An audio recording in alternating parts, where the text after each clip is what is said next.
Que sont les arythmies?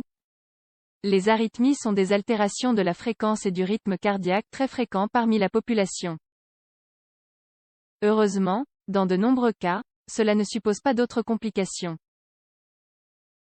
Les arythmies sont des altérations de la fréquence et du rythme cardiaque très fréquents parmi la population. Heureusement, dans de nombreux cas, cela ne suppose pas d'autres complications. Que sont exactement les arythmies? Premièrement, les arythmies sont une altération qui n'a pas de justification physiologique mais qui affecte à la fois la fréquence et le rythme cardiaque. Rappelez-vous que la fréquence se réfère au nombre de battements par minute et que le rythme peut être régulier ou irrégulier.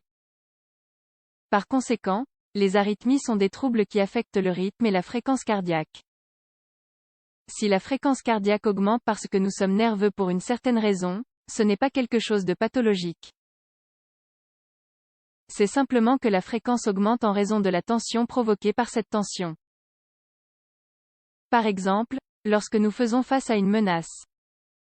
D'un autre côté, si les altérations se produisent, sans motif, c'est-à-dire quand il n'existe pas de raison tangible à l'augmentation de la fréquence, alors elles sont considérées comme pathologiques.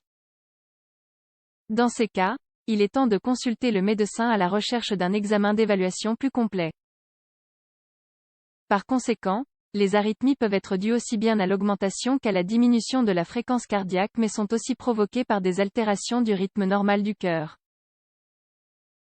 Les arythmies sont dues à trouble de la génération des battements, altération dans la conduction des battements, une combinaison des deux, tachyarythmies. Une tachyarythmie est une succession d'au moins 3 battements à une fréquence supérieure à 100 battements, minute. Selon le point d'origine, elle se divise en plusieurs catégories. Supraventriculaire, l'origine est au-dessus du faisceau de His. Sur l'électrocardiogramme, apparaissent des complexes QRS étroits, plus petits que 0,12 secondes, ventriculaires, l'origine est en dessous du faisceau de His. De larges complexes QRS apparaissent dans l'électrocardiogramme, plus grands que 0,12 secondes, extrasystole. L'extrasystole auriculaire se produit à la suite de la présence d'un foyer ectopique dans l'oreillette.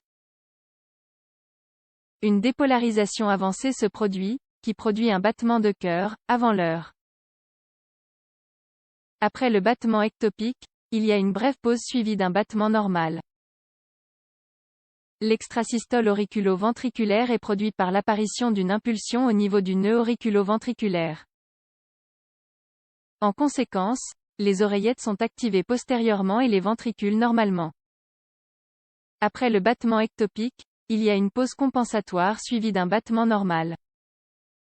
Les extrasystoles sont très fréquentes, et en fait sont le type le plus fréquent d'arythmie. Elles ne posent généralement aucun problème et ne nécessitent pas de traitement.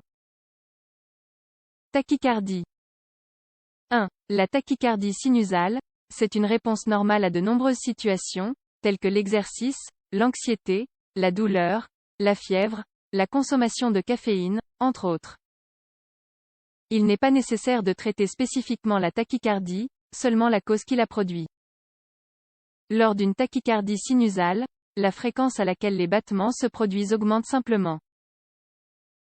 Dans ce cas, les battements cardiaques proviennent du nœud sinusal, notre véritable stimulateur cardiaque, mais à une fréquence supérieure à 100 battements, minute.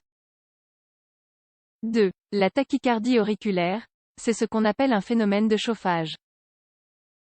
Elle a pour origine un foyer ectopique auriculaire dont la fréquence est supérieure à la normale.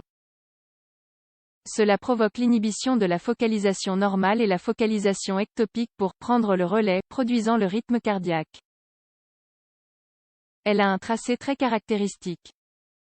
La fréquence cardiaque augmente progressivement jusqu'à atteindre un maximum et diminue progressivement à nouveau. Cette tachycardie se traite avec des bêta-bloquants ou des antagonistes du calcium. 3. La tachycardie ventriculaire, son origine est située dans un foyer ectopique situé sous le faisceau de His. La principale cause de l'apparition d'une tachycardie ventriculaire est un ancien infarctus du myocarde. Fibrillation auriculaire. La fibrillation auriculaire ou atriale est le type le plus commun d'arythmie après les extrasystoles. Elle se caractérise par un rythme très rapide, désorganisé et désynchronisé qui provoque des contractions auriculaires inefficaces. Puisque les oreillettes ne se contractent pas comme elles le devraient, le sang stagne à l'intérieur. La stase sanguine augmente le risque de formation de thrombus et, par conséquent, le risque d'embolie. En effet, la fibrillation auriculaire, FA, est la première cause d'embolie, embolie pulmonaire, ictus cérébral. Lorsque les ventricules ne se remplissent pas correctement, la quantité de sang que le cœur pompe vers le corps diminue. Lorsque le sang s'accumule dans les oreillettes, la pression à l'intérieur de l'oreillette augmente au-dessus du niveau normal.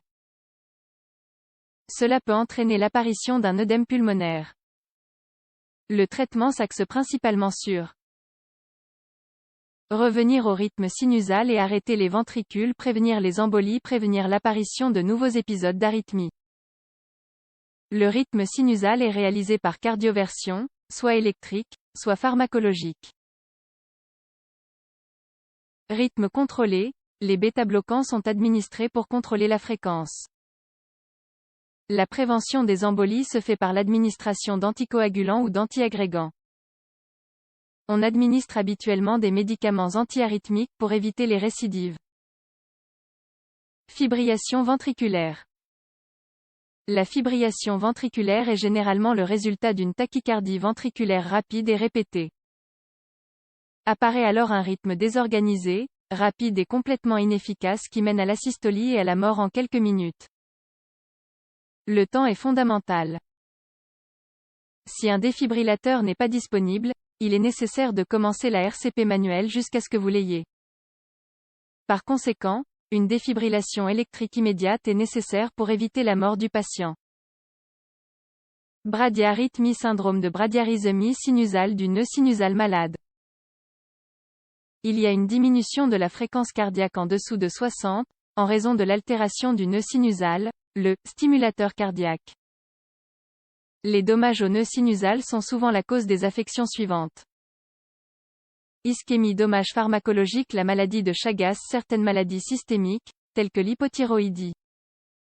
Actuellement, la bradyarrhythmie sinusale est la deuxième cause la plus fréquente d'implantation de stimulateurs cardiaques. Blocage auriculaire, ventriculaire. Il y a un retard dans la transmission de l'impulsion électrique entre les oreillettes et les ventricules. Ces arythmies se classent selon le degré de gravité, du premier au troisième. Blocage au premier degré, diminue la vitesse de transmission des impulsions, mais ne bloque pas. Blocage au troisième degré, toutes les impulsions électriques se bloquent. Les oreillettes des ventricules sont déconnectées. Les symptômes dépendront de la mise en mouvement d'un rythme d'échappement. Il consiste en la production de battements à un point situé en dessous du blocage, ce qui permet au cycle cardiaque de continuer. L'implantation d'un stimulateur cardiaque est nécessaire. Blocage au second degré, une partie des impulsions est bloquée et une partie ne l'est pas. Il existe deux types, le type de blocage 1, Mobitz 1 ou Wenkbach, et le type de blocage 2 ou Mobitz 2 type 1. La vitesse de conduite diminue progressivement jusqu'à ce que la transmission d'un ou plusieurs d'entre eux soit bloquée. Ensuite, le rythme normal se rétablit. Ce type de blocage se considère comme bénin et asymptomatique. Type 2, le blocage apparaît soudainement. C'est moins fréquent, mais c'est aussi plus grave car cela peut entraîner un blocage complet. Ce blocage peut suivre une certaine séquence ou être variable. Normalement, il nécessite l'implantation d'un stimulateur cardiaque.